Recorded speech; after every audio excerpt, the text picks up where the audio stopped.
Microscopes. Let's talk about them for just a minute. This isn't a very long PowerPoint, but at least it gives you the idea of what you should be taking away from learning about microscopes.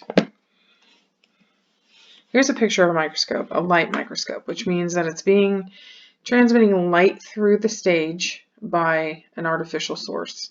You do have microscopes that do use just the light from the sun, which this would be a mirror to reflect the light through the stage.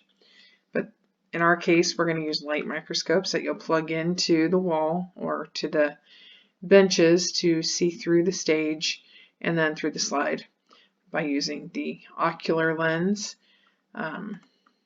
Since we are not in school, you'll be doing some virtual things. Here's another picture. This is the same picture, just in a different spot. These are the parts of the microscope. So the ocular lens is up here at the top. You're going to look through that. It magnifies 10 times. So keep in mind, whenever you're looking through the eyepiece, you're also going to be looking through a magnification. And you're going to have to remember your 10 times up here in the ocular lens. The body tube, this is keeping the distance between those objectives. And then the revolving nose piece is where the objectives are to allow you to rotate to a different objective. You do have low, medium, and high. Keep in mind that most often the low is going to be 10 times, and then the next would be 40, and it just depends on that type of magnification. You'll see that in the examples, like in the practice labs. The arm is where you're going to carry it by. Whenever you carry it, you're going to carry it by the arm and the base. So keep that in mind. It's just supporting, keeping the distance again. The stage is the area that you're going to put your slide. So this is a stage. The slide will go right here where the hole is for the light to pass through and the stage clips. Stage clips, just hold down the slide. Diaphragm, that's going to control how much light goes in and out. You can't see it very well here, but it usually is right underneath the stage. If you're in class, you would feel it with your fingers right here at the edge, and then you just rotate it like a sliding across. It clicks around in a circle. The coarse adjustment knob and the fine adjustment knob, they're going to be here and here. So the coarse would be the larger one. The fine would be the smaller one. On ours in school, they're both together. Again, the larger one is the coarse, the smaller one is the small adjustments. The light source again is underneath here. The base is the bottom part. So again, you carry from the base and the arm. You make sure your cord's wrapped around it. If you have a cover, you should cover it back up. But that's that part. This just goes through how to use a microscope. So you're going to carry the microscope with the hand on the base and the arm. Place the microscope on a table where the arm is facing you. Let's go back and look. If I had this on the table, I would be standing here. This would be the table and it'd be facing away from me. So the arm should always be at your tummy. So keep that in mind. A lot of people want to turn it the wrong way and then turn and revolve this part to look into it from this side. No, you should be standing where the arm is. Okay.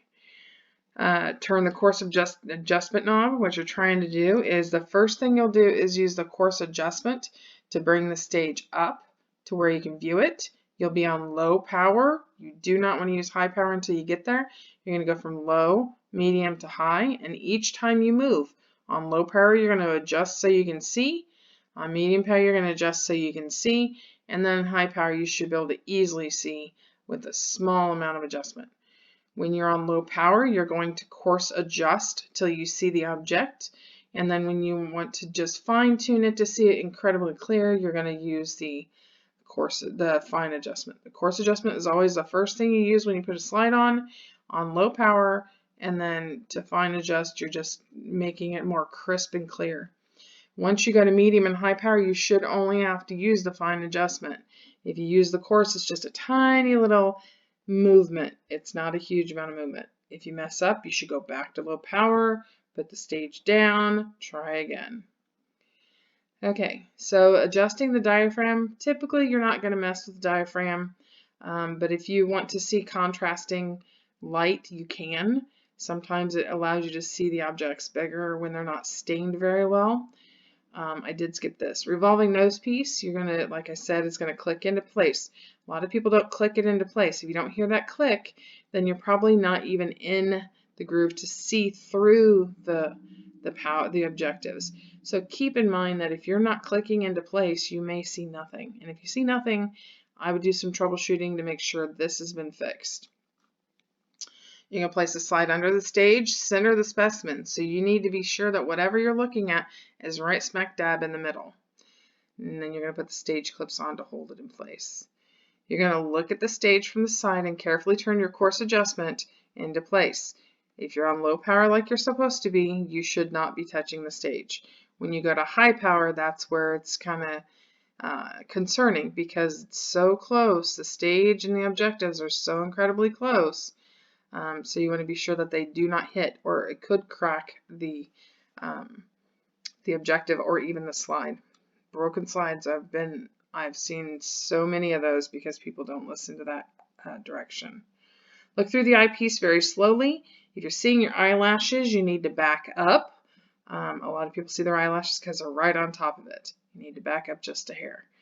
You're going to look through that. Make sure that you focus on the course adjustment. And then when you're on the fine adjustment, you're going to go very slowly.